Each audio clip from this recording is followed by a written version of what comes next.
Magandang gabi, magandang tanghali po sa inyong lahat. Magandang umaga. Ako po ulit si Deo Durano.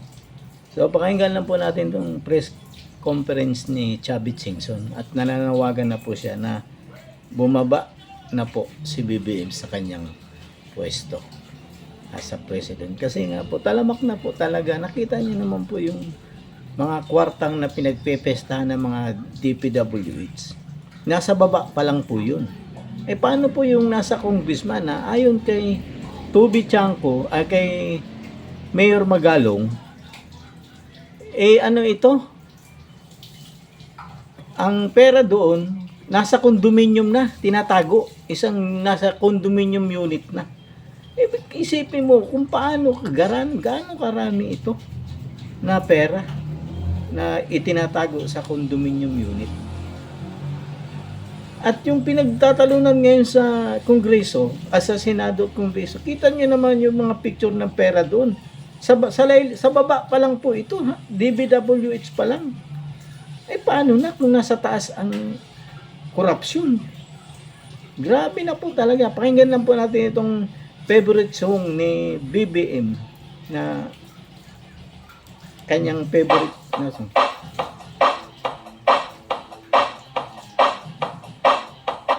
Dancing on the beat, DJ Glenn on the mix.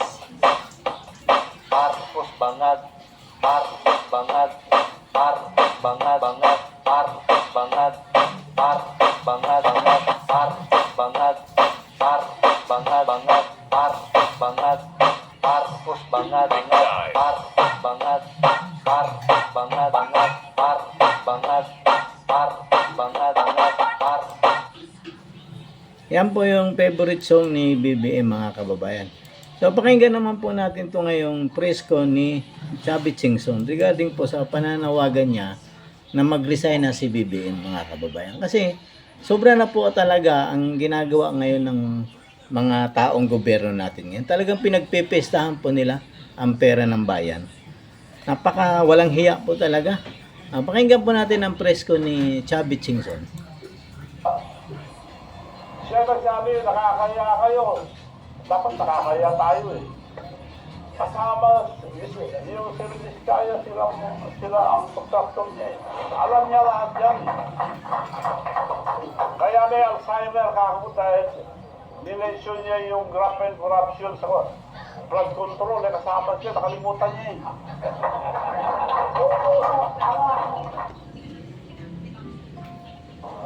Blood control.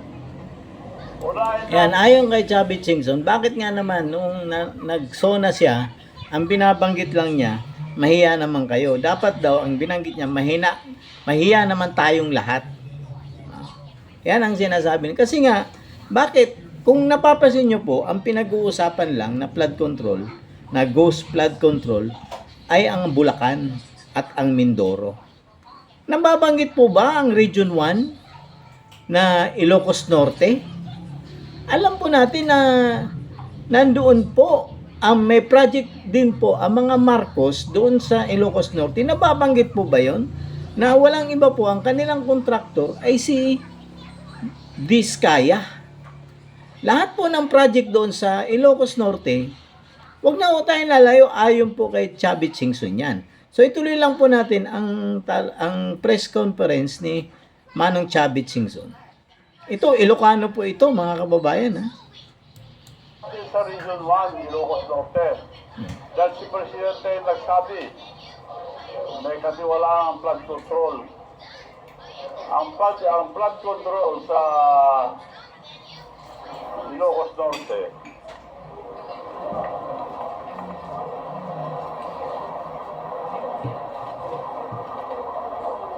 Anong year ito? Congrats! Panahon na ni President BBM, 10 million. At ito kayo pinag-usapan, mga flood control. Sino ngayon ang nilibintahan? Diskaya ang gumawa. Ang mga kontraktor nila sa Ilocos Norte, Diskaya rin eh. Paano tayo maniniwala ngayon sa mga pinagsasabi din ng mga iniimbestiga? Kaya nga po, yan nga po ang tama po yung sinasabi ni Manong Chavit. Kasi nga po, may Alzheimer na po itong presidente natin, mga kababayan. Lagi niyang unang-una, paano mga naman makakapaniwala ang investigasyon na ito at hindi niya isinasama yung lugar nila? Di ba? Baby, Mr. President, bakit nga naman hindi mo sinasama yung Ilocos Norte? May mga flood control din po kayo dyan. O kayo tayo mga DDS, paki-fact check po yung flood control ng Ilocos Norte. Kailangan po nating ilathala kung talagang may flood control ba doon. Kasi baka naman puro ghost yun. Alam po natin mga kababayan na tuwing lumalabas yan si BBM papunta sa ibang bansa, may nakukuha po yung mga donation. Saan kaya napupunta yun mga kababayan? Talagang hayop talaga ito, kampon talaga ito ni Satanas si BBM. Kasi bakit? Lahat po ang pinag-uusapan pa lang natin dito, flood control pa lang. Paano yung farm to market road? Marami pa pong iskandalo. Nasaan na po ang pera ng Maharlika Fund, mga kababayan? Di ba? Yun ang nakakainis tingnan nito na nagmamalinis siya, parang inililigtas na niya yung sarili niya at tinuturo niya lahat yung pinsan niya at si Saldico at hindi niya na alam ba sa kokote niya na siya yung pumirma ng budget ng Pilipinas noong 2025? Ganito kahinang nilalang itong presidente natin, walang kayang-kayang ito nila Romualdez. Isipin mo, ang kaya nga yung Koreano ayaw na magpautang sa atin eh. Kasi nga ang presidente walang kwentang kausap. Bakit? Ayon kay Chavit Singson, hindi nakapanipaniwala ang sinasabi nito. Bakit? Nung una, ang sinasabi nito, ayaw niya ng impeachment. Sinasabi niya, kung di ba naman doon, nung nilusob ni Tory yung KOGC, ang sabi niya, walang mga baril, walang tear gas. And yet, nakita niyo naman po sa video, mga kababayan. Doon ba lang lantaran ng kasinungalingan nitong hayop na presidenteng ito? Kung hindi ba naman ito gago, talagang nagtanga-tangahan lang ito sa kanyang posisyon. Pangalawa, ayaw niya na sa ICC dahil hindi na tayo, bakit naman tayo susunod sa ICC? Hindi na tayo membro. Pero ano nangyari kay Pangulong Duterte? Di ba? Pinalipad nila doon sa ICC kahit illegal, kahit hindi nila dinaan doon sa Regional Trial Court para mabigyan ng tamang proseso ang dating presidente, anyat diniretso nila. Pagbaba ng eroplano galing Hong Kong, hinuli agad at dinala sa Villamor Air Base at hindi na dinaan sa local court at diniretso na ng Netherlands. Ganito kahinang natin ang presidente natin. Paano tayo maniniwala nito? Puro kasinungalingan na lang ang sinasabi nito. Ngayon, nagmamang-maangan siya na hindi siya involved sa flood control. Una pa man, mga kababayan, sinasabi na sa kanya ni BP Sara na dalawa ang nagmamaniobra ng pera ng bayan. Si Saldico at saka si Romualdez. Anong sabi ni BP Sara? Binaliwala lang siya ni BBM. Pangalawa, nung bago pirmahan yung budget ng 2025, umugong na agad ang balita na mayroong blanco yan. May ginawa ba ang magaling nating presidente? Walang ginawa. Ang ginawa ng magaling nating presidente, pinirmahan ang budget na ang daming insertion na flood control. Halos trillion na yata yung insertion doon o billion na, mga kababayan. And yet ngayon, sinasabi niya, pinagyayabang niya noong 2024 na SONA, marami daw tayong project na flood control.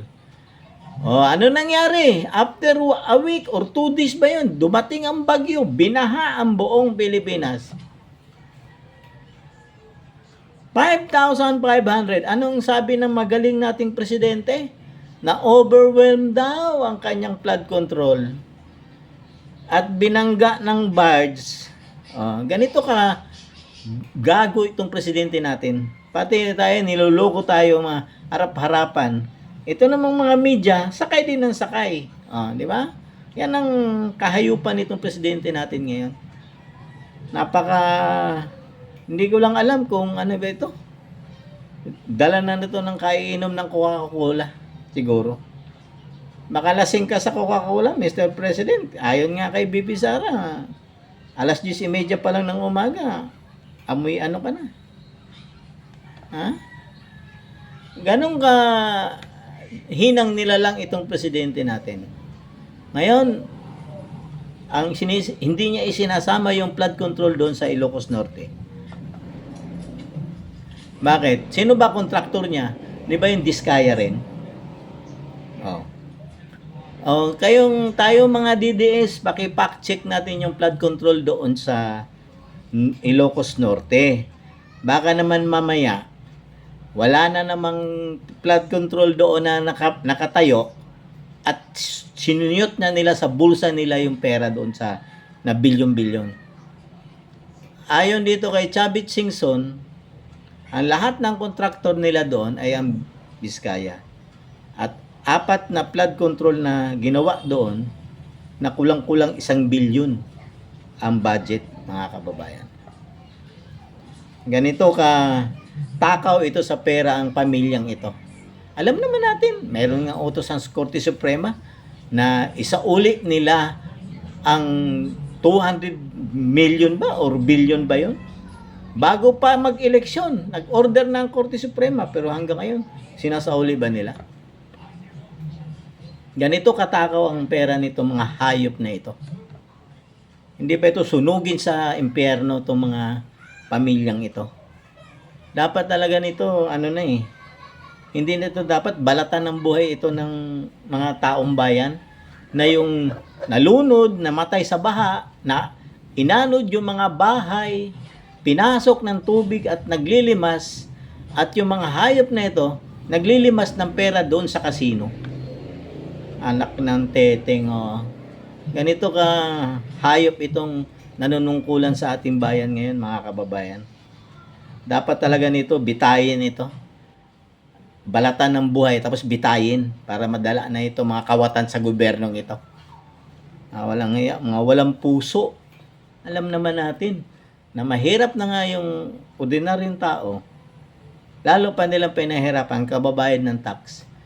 Lahat, kahit wala kang trabaho, nagbabayad ka ng tax. Bakit? Pag bumibili ka sa tindahan, sa grocery, may tax yun.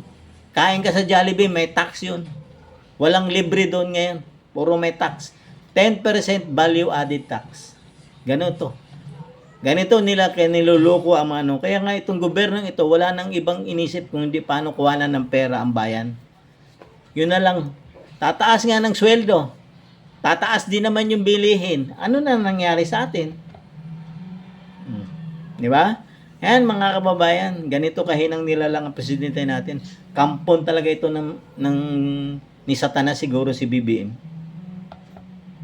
Dapat nito sunugin ang buhay para hindi na tularan talaga. Hindi na pwede ang firing squad dito. Sunugin ang buhay ito, mga kababayan. Hanggang dito na lang po muna. Ako po ulit si Deo Durano.